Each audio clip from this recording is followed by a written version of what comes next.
एक रिटायर्ड फौजी यूक्रेन से पैदल मॉस्को लौटते समय एक छोटे से शहर में पहुंचता है, लेकिन उसे नहीं पता था कि यहाँ का नियम है, जो भी बाहर से आएगा उसकी पूरी तलाशी ली जाएगी। उसने अपनी आईडी दिखाई, लेकिन पुलिस वाले ने ध्यान नहीं दिया और उसे अपना बैग उतारने को कहा। काफी तलाशी के बाद भी उन्हें कुछ नहीं मिला। तभी पुलिस वाले की नजर उसकी जैकेट के नीचे पड़ी। उसने अपनी जैकेट उठाई और कमर पर रखा चाकू दिखा दिया। वो बिल्कुल भी नहीं घबराया और बोला कि उसके पास चाकू रखने का लाइसेंस है।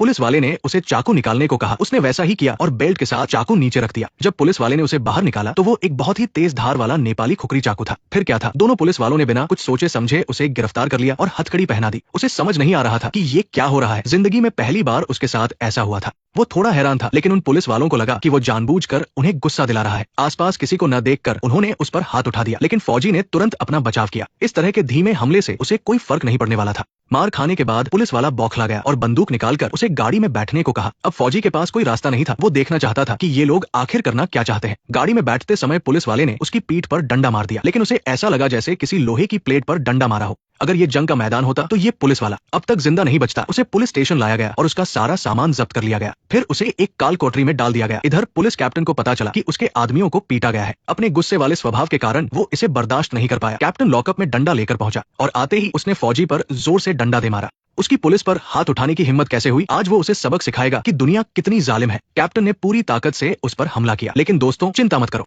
अभी उसे जितना मजा आ रहा है, थोड़ी देर में उसका उतना ही बुरा हाल होने वाला है। इस हमले से फौजी को गुस्सा आ गया और उसने पलटकर कैप्टन को एक जोरदार मुक्का जड़ दिया। कैप्टन ने आज तक ऐसी मार नहीं खाई थी। वो फिर से हमला करने ही वाला था कि एक अफसर ने उसे रोक लिया। उसने कहा कि इस आदमी का नाम और इसके सामान पर लिखा नाम अलग अलग है। पता चला कि डिप्टी चीफ उससे मिलना चाहता है। कैप्टन को अपना गुस्सा थूकना पड़ा और वो उसे लेकर ऑफिस पहुंचा। ऑफिस में अफसर ने उससे उसका नाम पूछा, लेकिन फौजी ने कोई जवाब नहीं दिया। उसे बिना वजह पकड़ा गया था। उसने सोचा कि ये पुलिस वाले बिना कागज देखे लोगों को कैसे पकड़ सकते हैं। तभी चीफ कमरे में आया। चीफ ने बताया कि कुछ खतरनाक कैदी जेल से भाग गए हैं, इसलिए बाहरी लोगों पर नजर रखनी होगी। चीफ ने इस अजनबी फौजी को ध्यान से देखा और उसकी आईडी कार्ड मांगी। जब चीफ ने आईडी देखी तो उसके होश उड़ गए। वो मेजर शमानोव था। इतना बड़ा आदमी यहाँ क्या कर रहा है। चीफ अपने पुलिस वालों पर भड़क गया कि उन्होंने आईडी क्यों नहीं देखी। उसने पूछा कि उन्होंने उसे कैसे पकड़ा। पुलिस वालों ने कहा कि उसने विरोध किया और उसके पास हथियार था। चीफ ने चिल्लाते हुए कहा, क्या हथियार? वो तो बस एक चाकू था। बेवकूफों की फौज। अभी चीफ भले ही समझदार लग रहा हो, लेकिन असल में वो भी बहुत बुरा इंसान है। चीफ ने शमानोव का सारा सामान लौटा दिया, बस एक चीज को छोड़कर जिसे वो अपने हाथ में रखे हुए था। उसने शमानोव को अपने ऑफिस में बुलाया और उस चीज को अपनी मेज पर रख दिया। चीफ की इस एक गलती की वजह से आज पूरे पुलिस स्टेशन की शामत आने वाली थी। दोनों का रुतबा लगभग बराबर था। चीफ ने झूठी मुस्कान के साथ बात की, लेकिन शमानोव उसके ऑफिस को ध्यान से देख रहा था। वहाँ रखी शराब और सारा फर्नीचर बहुत महंगा था। साफ था कि इस शहर की पुलिस बहुत भ्रष्ट है। सिस्टम अंदर तक सड़ चुका था। शमानोव ऐसे लोगों के साथ अपना समय बर्बाद नहीं करना चाहता था।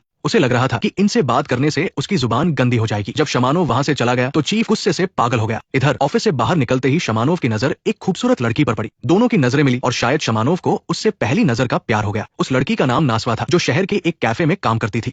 आज वो अपने कैफे का लाइसेंस रिन्यू कराने आई थी। उसने चुपचाप एक लिफाफा चीफ की तरफ बढ़ा दिया। उस लिफाफे में क्या था ये तो सब जानते हैं। पैसे लेने के बाद चीफ का काम खत्म हो जाना चाहिए था, लेकिन चीफ अभी शमानोव की वजह से बहुत गुस्से में था। नासवा बहुत गलत समय पर वहां आ गई थी। चीफ इस शहर का सबसे बड़ा गुंडा था। आज तक उसे हर वो चीज मिली थी जो वो चाहता था। किसी की उसे मना करने की हिम्मत नहीं थी। उसी समय शमानोव पुलिस स्टेशन से बाहर निकला था। उसने आदतन अपनी जेब में हाथ डाला तो याद आया कि उसका एक सामान चीफ की मेज पर ही छूट गया है। वो अपना सामान लेने वापस अंदर गया। अब यहाँ से असली एक्शन शुरू होने वाला था। वो सीधा ऑफिस में घुसा। उसने देखा कि चीफ उस बेचारी लड़की को परेशान कर रहा है। उसे देखकर दोनों अपनी जगह से खड़े हो गए। वैसे तो शमानोव को इस मामले से कोई मतलब नहीं था। उसे बस अपना सामान लेकर वहां से जाना था, लेकिन लड़की की बेबस आंखों को देखकर शमानोव के अंदर का फौजी जाग गया। चीफ ने शमानोव से कहा कि यहाँ से दफा हो जाओ। क्या तुम्हें दिख नहीं रहा कि मैं काम कर रहा हूँ? जैसे ही चीफ ने शमानोव को धक्का देने के लिए हाथ उठाया, शमानोव ने अपना जलवा दिखा दिया। उसने मेज पर रखा एशट्रे उठाया और टेलीफोन का तार खींच लिया। इन दो चीजों से ही वो आज तहलका मचाने वाला था। शमानोव ने उस लड़की का हाथ पकड़ा और उसे चीफ के ऑफिस से बाहर ले जाने लगा। तभी एक पुलिस वाला उनके सामने आ गया। अब एशट्रे का इस्तेमाल करने का समय आ गया था। जैसे ही पुलिस वाले ने अंदर का नजारा देखा और मदद बुलाने की कोशिश की, शमानोव ने उसे भी ढेर कर दिया। वहां मौजूद सारे पुलिस वाले हैरान रह गए। इतने सालों में आज तक किसी की पुलिस स्टेशन में गुंडागर्दी करने की हिम्मत नहीं हुई थी। उन्हें समझ ही नहीं आ रहा था कि वो क्या करे। शमानोव ने सबको पीटते हुए बाहर का रास्ता साफ कर दिया।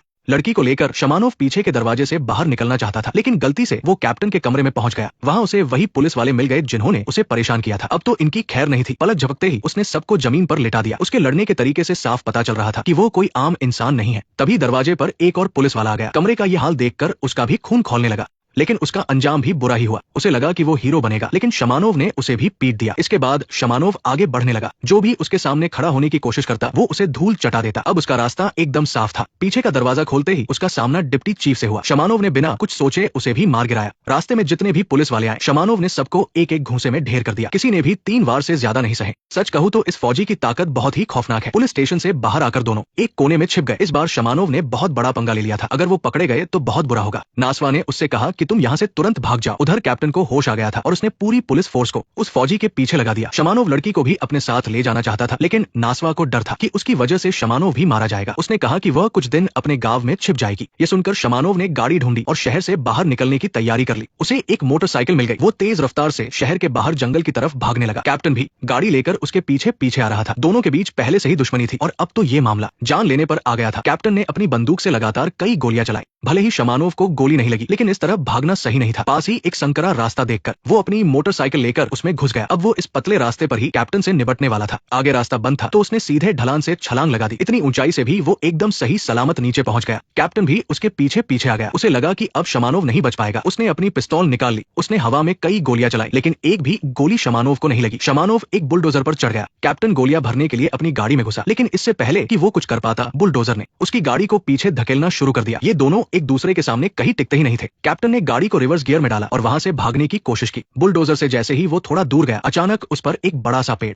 आ गिरा। शमानोव इन बेवकूफों को देखकर हैरान था। अब तो पुलिस वालों की ही गलती थी, लेकिन इल्जाम शमानोव पर ही आने वाला था। जब चीफ वहां पहुंचा तो उसने देखा कि कैप्टन की गाड़ी चकनाचूर हो चुकी थी। तभी पुलिस को शमानोव के बारे में पूरी जानकारी मिल गई। ये आदमी ग्रीन बेरेट कमांडो था। राष्ट्रपति पुतिन ने खुद उसे मेडल देकर सम्मानित किया था। वो देश का सबसे खतरनाक कमांडो था, लेकिन चीफ को इस बात से कोई फर्क नहीं पड़ता था। जिसने भी उससे पंगा लिया उसकी मौत तय है। इधर शमानोव घने जंगल में पहुंच चुका था। वो जानता था कि ये पुलिस वाले अब शांत नहीं बैठेंगे, इसलिए उसने तय किया कि वो उन्हें ऐसा सबक सिखाएगा कि वे जिंदगी भर याद रखेंगे। उसने जंगल की लकड़ियों से जाल बिछाने शुरू कर दिए। कील और डंडों से उसने कई खतरनाक भाले बना लिए, जिनसे सीधा टिटनेस हो सकता था। उसने इन भालों को जंगल के हर कोने में छिपा दिया। ये बाद में पुलिस वालों का काम तमाम करने वाले थे। उसे गुरिल्ला युद्ध का मास्टर ऐसे ही नहीं कहा जाता, लेकिन इतना काफी नहीं था। उसने और लकड़ियां काटी और खतरनाक जाल बनाए। इसके बाद उसने पूरे जंगल को अच्छे से समझा और एक पुरानी झोपड़ी ढूंढ ली। उसे देखते ही समझ आ गया कि यहाँ पुलिस वालों के लिए एक तगड़ा जाल बिछाया जा सकता है। दरवाजे और फर्श पर भी उसने जाल सेट कर दिए। वहाँ एक छोटा सा बेसमेंट भी था जो छिपने के लिए एकदम सही जगह थी। फिर उसे एक अलमारी में एक रस्सी मिल गई। अब उसके दिमाग में दुश्मनों को खत्म करने का पूरा प्लान तैयार हो चुका था। रात को वो खुले आसमान के नीचे जमीन पर सो गया। अब उसे बस दुश्मनों के आने का इंतजार था। उसी दिन चीफ ने जंगल के बाहर अपना कैंप बना लिया और बाहर निकलने के सारे रास्ते बंद कर दिए। वे सुबह होते ही जंगल में घुसकर उसे मारने वाले थे, लेकिन उनका यही फैसला उनकी जिंदगी की सबसे बड़ी गलती साबित होने वाला था। ये रात बहुत लंबी होने वाली है।